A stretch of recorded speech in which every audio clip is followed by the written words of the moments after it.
Salve galera, professor Christian chegando para mais uma aula de geografia. Nosso tema hoje é a regionalização físico-cultural do globo terrestre, capítulo 5. Primeira coisa importante é lembrarmos ou relembrarmos o que significa regionalizar. Regionalizar é dividir um espaço, um município, um estado, um país, um continente ou toda a superfície terrestre em regiões. Regiões são, portanto, pequenas partes de um todo, né?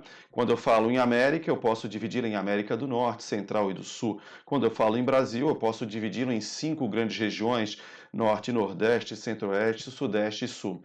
Aí, para que eu possa definir essas regiões, separá-las no todo, eu preciso então estabelecer alguns critérios, traços comuns a essas regiões. Esses traços podem ser de ordem natural, física, fisiográficos ou simplesmente socioeconômicos, além de culturais e históricos também.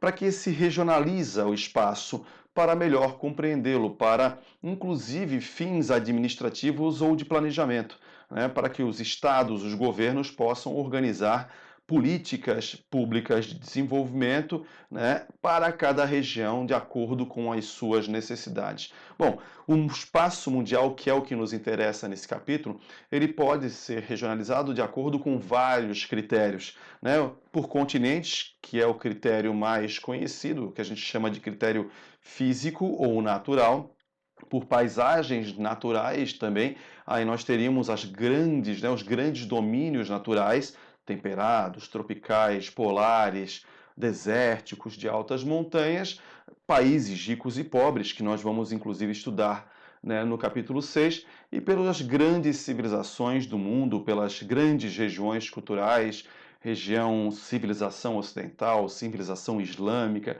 civilização hindu, as civilizações orientais, as civilizações negro-africanas como exemplos, correto, gente? Então, para a gente rever aqui se isso ficou claro nas nossas ideias aqui, para que a gente possa estar avançando no conteúdo.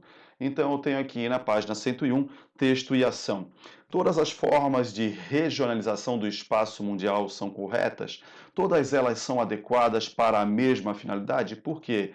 Resposta, né? Podemos afirmar que todas elas são corretas, não havendo uma melhor que a outra, porque todas respondem a um objetivo de acordo com critérios estabelecidos. Claro que existem aquelas que são mais utilizadas pela geografia, por exemplo, a divisão do mundo em continentes, a divisão do mundo em países ricos e pobres, a divisão do mundo em grandes paisagens naturais, como nós citamos anteriormente, perfeito? Mas as regionalizações, de forma geral, né, quando estabelecidas dentro de um critério, para a geografia elas têm validade, perfeito? Muito bem. Observar o mapa de idiomas. Essa questão aí fica a livre escolha do aluno para que ele possa estar desenvolvendo, né, seus dons cartográficos em casa e aplicando também o conhecimento. O mapa ele trata das regiões idiomáticas do mundo, ou seja, os idiomas que são falados pelo espaço terrestre. E aí nós vemos ali o inglês, o português, nós vimos, né, o espanhol, o francês e dentre outros. Tu vai escolher ali, né, um dos idiomas e vai elaborar um mapa no teu caderno somente com países que falam o idioma que você escolheu. Portanto, né, como exemplo, o português. Então, tu vai fazer um mapa mundi destacando os 8 países que falam português no espaço mundial. Perfeito, gente? Muito bem. Dando sequência, falamos da regionalização em continentes.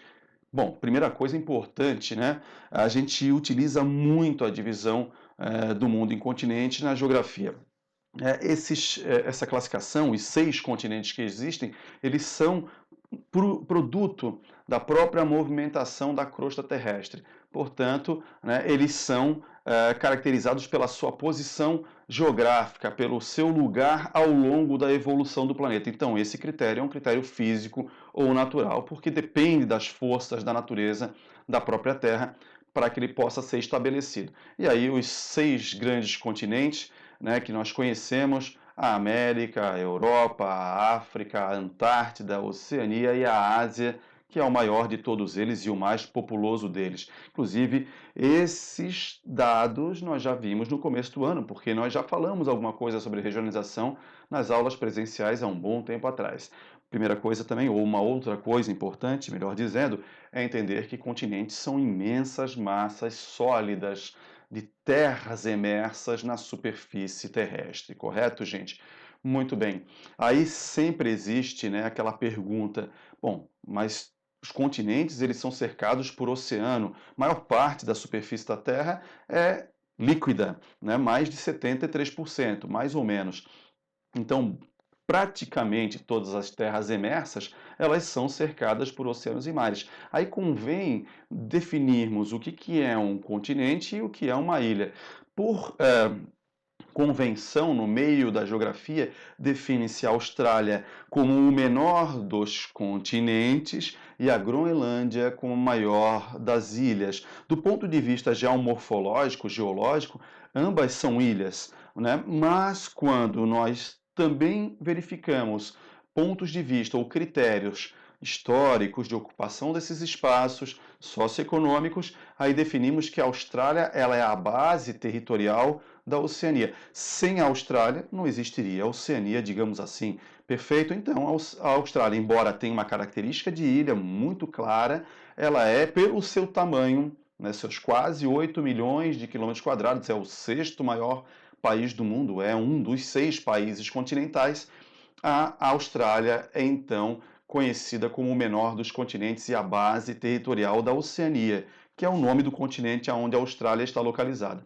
Já a Groenlândia, ela com os seus 2 milhões aproximados de quilômetros quadrados, pouquinho menor que a Argentina, para a gente comparar, ela então passa a ser, né, a menor das ilhas, ou melhor dizendo, a maior das ilhas, e não a menor das ilhas, a maior das ilhas na superfície terrestre. Então, Austrália, Oceania é o menor dos continentes, Groenlândia é a maior das ilhas, correto, gente?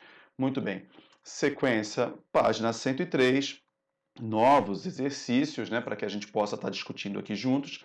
Número 1, correto afirmar que tanto as ilhas como os continentes são porções de terras cercadas de água por todos os lados? Por quê? Sim, né? Porque 73%, como a gente comentou anteriormente, da superfície do planeta é constituída por água. Então, automaticamente, tanto os continentes quanto as ilhas são porções de terra cercadas de águas por todos os lados. Se vocês pegarem o mapa mundi, vocês podem comprovar isso que nós estamos aqui dizendo, afirmando. O professor está afirmando. Questão 2. Qual o critério adotado pelos estudiosos para diferenciar continentes e ilhas? Dê sua opinião. Né?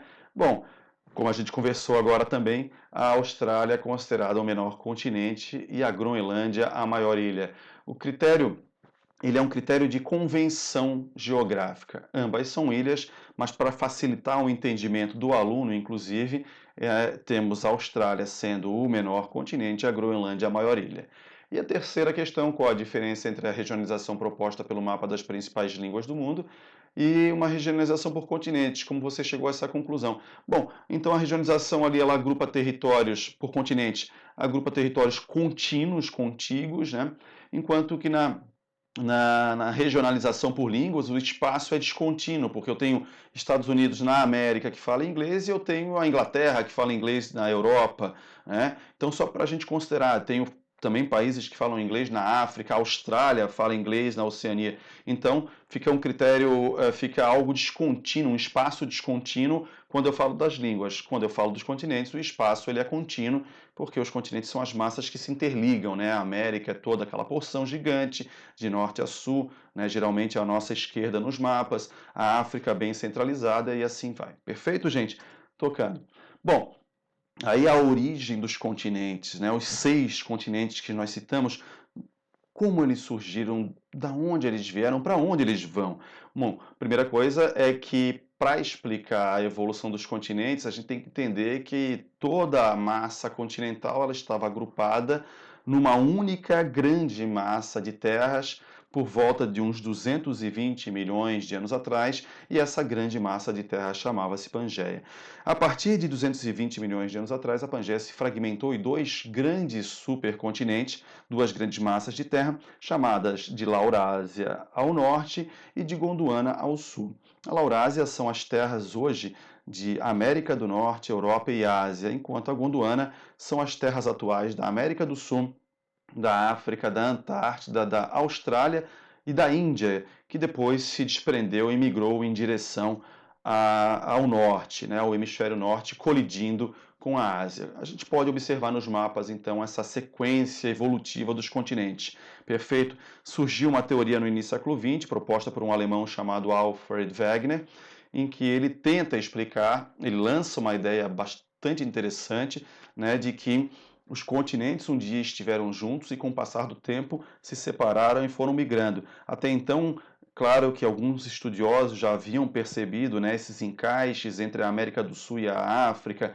O mundo parece ser um quebra-cabeça que se encaixa ou se encaixou, né, num passado geológico, e aí ele começou a estudar fósseis semelhantes em continentes diferentes, amostras minerais e por aí vai, e aí ele estabeleceu que sim, era possível dizer que num passado distante, né, há 220 milhões de anos atrás, todas as massas de terra estivessem juntas e que passaram por um processo de separação. O que ele não conseguia explicar com muita clareza era justamente que forças da natureza empurravam a crosta e, né, afastavam os continentes. E depois isso foi comprovado somente também lá já na segunda metade do século XX, quando se lançou a teoria da tectônica de placas ou das placas tectônicas, aqueles grandes blocos rochosos que sustentam os continentes e os oceanos e que se movimentam pela força do interior da Terra, pelo calor do interior da Terra. Perfeito? Estamos vendo aqui no mapa, né?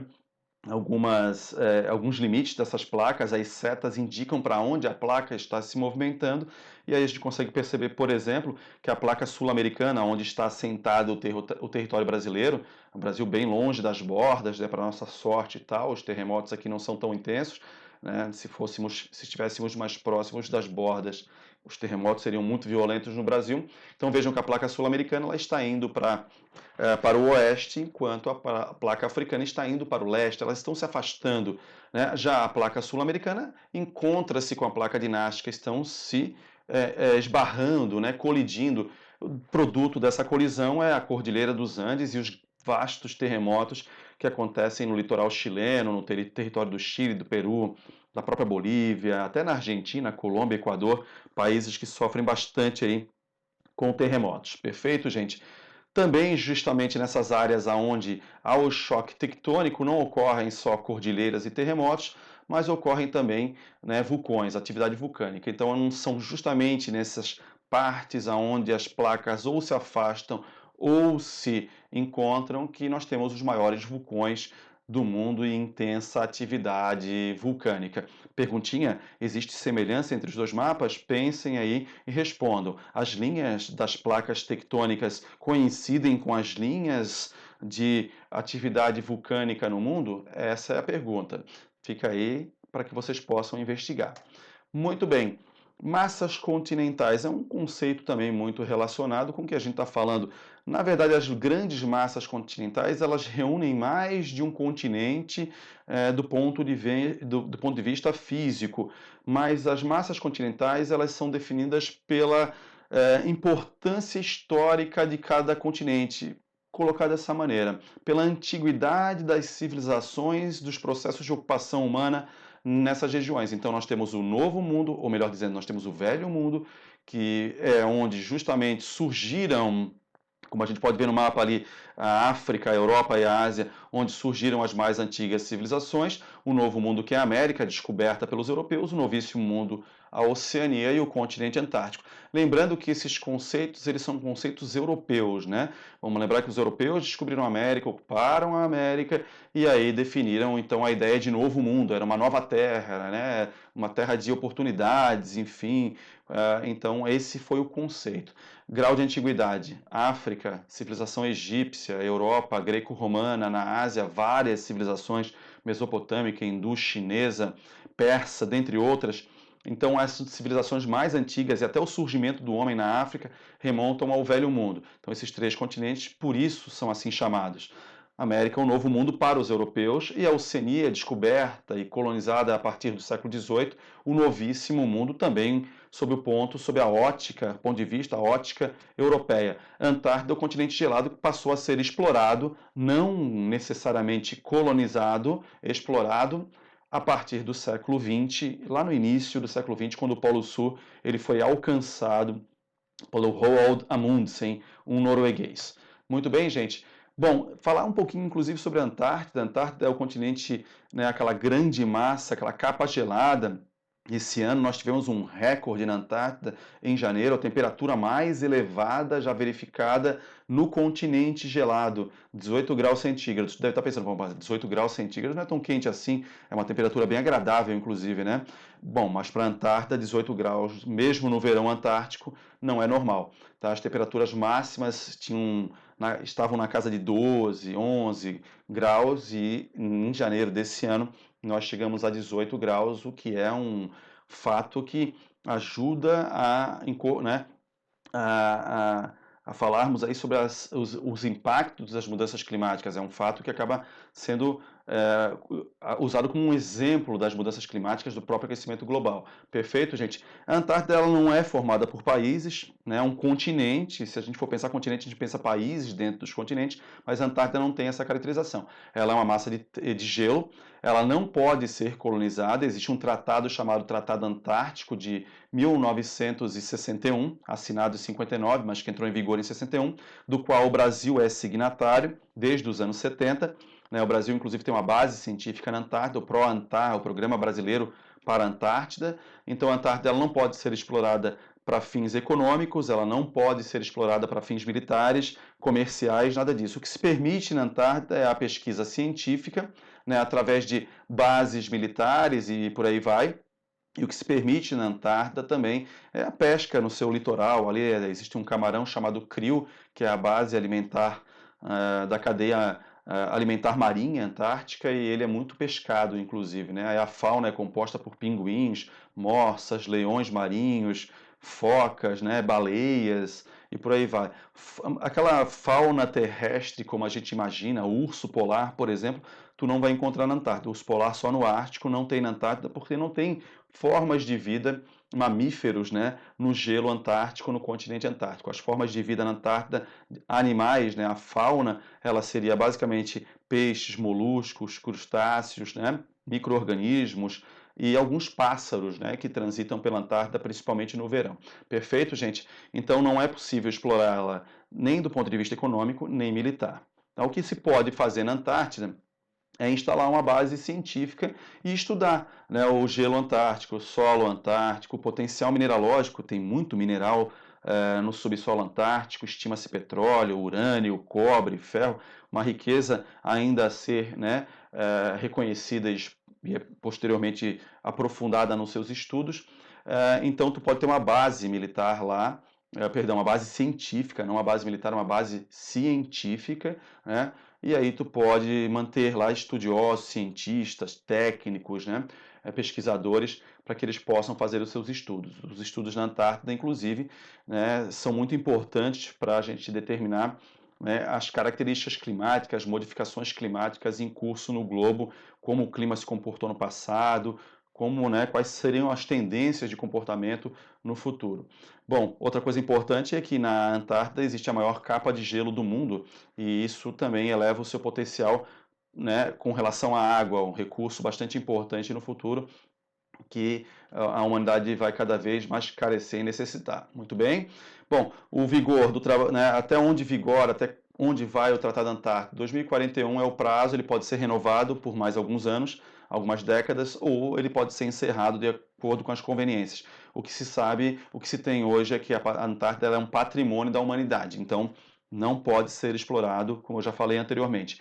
Brasil. O Brasil tem base científica na Antártida? Tem. Né? As primeiras incursões do Brasil ali com navios, o Barão de Tefé, chegando, né, às Ilhas George, as Shetland do Sul, né, a base Comandante Ferraz foi construída nos anos 80, Infelizmente ela pegou fogo em 2012, mas, né, em 2020, em janeiro de 2020, ela foi reinaugurada. Nós então voltamos a ter nossa base na Antártida para as nossas pesquisas científicas, certo, gente? Então o Brasil ele é um signatário, ele assinou o Tratado Antártico e ele se compromete a preservar a Antártida, né, mantém sua base científica para estudos, mas ele se compromete com todos os objetivos do tratado desse patrimônio grandioso que é o continente gelado, certo, gente? Para finalizar, então, vocês achavam que não ia ter tarefa, mas tem sempre uma tarefinha para fazer.